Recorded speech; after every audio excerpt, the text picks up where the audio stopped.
Assalamualaikum warahmatullahi wabarakatuh. Terima kasih atas kesempatannya. Perkenalkan, nama saya Dewi Simon dengan nomor induk mahasiswa 426191030 dari jurusan Teknik Elektro, Program Studi Teknik Multimedia dan Jaringan.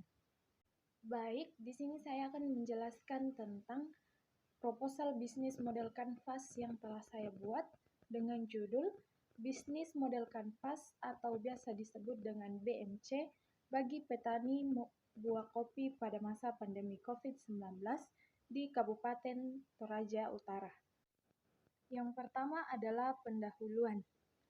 Sektor yang berpengaruh dalam pertumbuhan ekonomi di Sulawesi Selatan adalah sektor pertanian.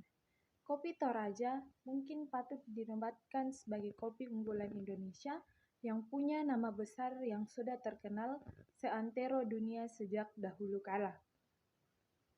Terletak di bagian selatan Pulau Sulawesi, kopi jenis ini tumbuh subur di pegunungan dengan ketinggian lebih dari 1.200 mdpl. Nah, petani kopi di Indonesia menghadapi 3 masalah besar yang sangat krusial yang harus terpecahkan agar petani kopi sejahtera. Ketiga masalah tersebut adalah yang pertama kualitas produk, yang kedua produk kopi, yang ketiga permodalan, dan yang keempat pemenuhan pasar. Oleh karena itu, dari beberapa permasalahan yang dihadapi oleh petani buah kopi, penulis memberikan pelatihan dan pendampingan dengan menggunakan bisnis model kanvas atau BMC. Nah, bisnis model kanvas adalah salah satu model yang digunakan dalam memulai usaha bisnis, baik dalam bentuk jasa maupun dagang. BMC membantu para petani buah kopi untuk berpikir secara struktur dan detail mengenai hal-hal yang harus dianalisa untuk memulai bisnis kopi tersebut. Nah, kemudian ada 9 metode atau 9 bagian dari bisnis model kanvas ini. Nah, yang pertama adalah customer segment, yang kedua value proposition atau proposisi nilai, yang ketiga channel atau saluran pemasaran, yang keempat customer relationship atau kemitraan pelanggan, yang kelima revenue streams atau arus pendapatan, kemudian yang keenam key research, kemudian ada key activities atau aktivitas utama, kemudian ada key partner atau mitra utama, yang terakhir adalah cost struktur atau struktur biaya. Bisa dilihat pada slide. Kemudian kita masuk pada bagian bisnis model kanvasnya. Nah, di sini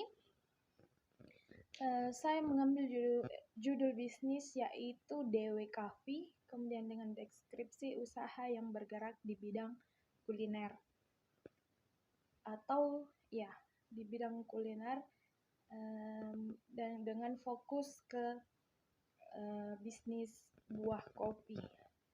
Nah, kemudian ada key partner yaitu supplier kopi. Nah, supplier kopi ini yaitu adalah petani kopi itu sendiri. Kemudian ada outsource.